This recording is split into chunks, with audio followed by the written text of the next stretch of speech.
30 दिसंबर को लॉन्च हो रहे स्पेस डॉकिंग एक्सपेरिमेंट मिशन के जरिए इसरो स्पेस डॉकिंग तकनीक का परीक्षण करेगा। यह तकनीक इसरो के भविष्य के चंद्र अभियान और भारतीय अंतरिक्ष स्टेशन बनाने में मदद करेगी। अगर इसरो का यह मिशन सफल हो जाता है तो भारत अंतरिक्ष डॉकिंग तकनीक वाले देशों में शामिल हो जाएगा। दोस्तों, बात करते हैं दुनिया के सबसे बड़े हाइड्रो पावर डैम की। चीन ने तिब्बत में दुनिया के सबसे बड़े हाइड्रो पावर डैम के निर्माण की योजना को स्वीकृति दी है। चीन के पावर कंस्ट्रक्शन कॉर्प के अनुसार इसका निर्माण यारलुंग जोंबो अर्थात ब्रह्मपुत्र नदी के निचले इलाकों में किया जाएगा। चीन का अनुमान है कि यह डैम सालाना 300 बिलियन किलोवाट प्रति घंटे बिजली का उत्पादन कर सकता है। केंद्रीय गृह व सहकारिता मंत्री अमित शाह ने बुधवार को दिल्ली में 10,000 नवगठित बहुउद्देशीय प्राथमिक कृषि ऋण समितियों पैक्स, डेयरी व मत्स्य सहकारी समितियों का उद्घाटन किया।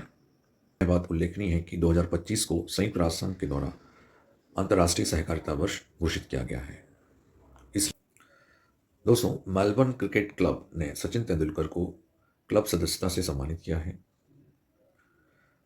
तेंदुलकर ने क्लब की मानद सदस्यता स्वीकार कर ली है। तेंदुलकर मेलबर्न क्रिकेट क्लब में सबसे ज़्यादा टेस्ट रन बनाने वाले भारतीय बल्लेबाज हैं। उन्होंने 5 टेस्ट मैचों में 44.90 की औसत से 449 रन बनाए हैं। दोस्तों, 26 दिसंबर 2024 को पूर्व प्रधानमंत्री मनमोहन सिंह का निधन हुआ। मनमोहन सिंह 2004 में देश के 14वें प्रधानमंत्री बने और मई 2014 तक लगातार 2 बार इस पद पर रहे। वे देश के पहले सिख और चौथे सबसे लंबे समय तक पद पर रहने वाले प्रधानमंत्री रहे हैं। 91 में वित्त मंत्री रहते हुए पूर्व प्रधानमंत्री मनमोहन सिंह ने देश में वैश्वीकरण, उदारीकरण और निजीकरण संबंधी नीति लागू करने की घोषणा की।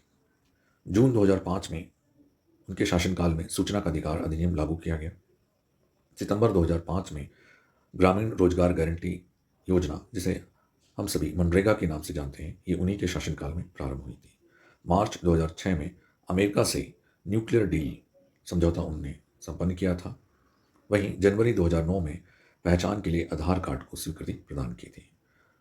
अप्रैल 2010 में उन्होंने शिक्षा का अधिकार अधिनियम लागू करवाया था।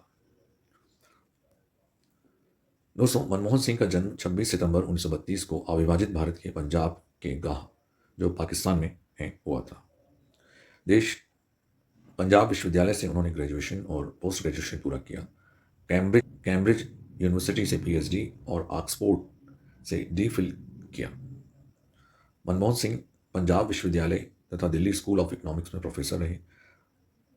दोस्तों, 1966 से 69 तक संयुक्त राष्ट्र सम्मेलन के लिए आर्थिक मामलों के अधिकारी के रूप में चुने गए थे।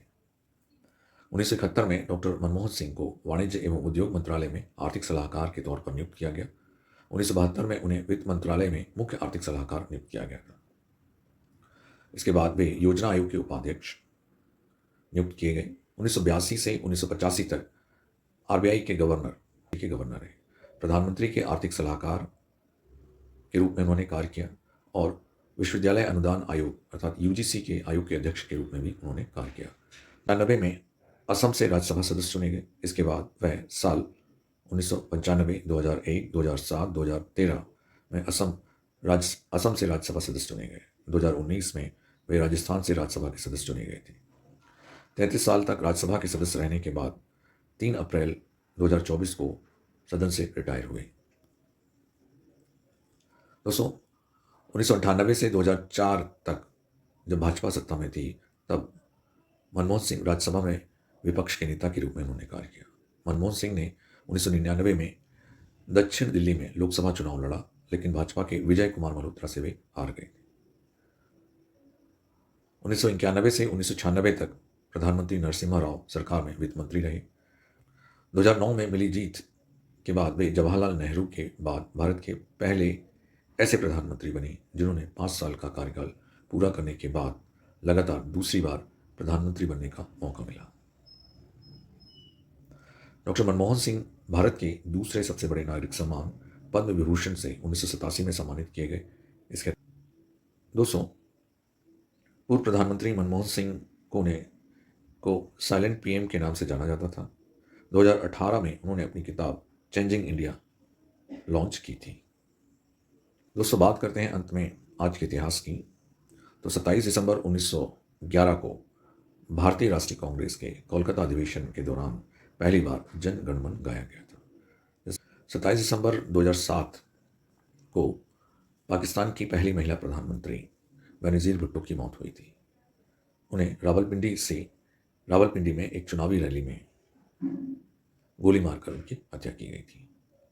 बेनज़ीर भुट्टो पहली बार 1988 से 1990 तक और दूसरी बार 1993 से 1996 तक पाकिस्तान की प्रधानमंत्री रहीं। धन्यवाद।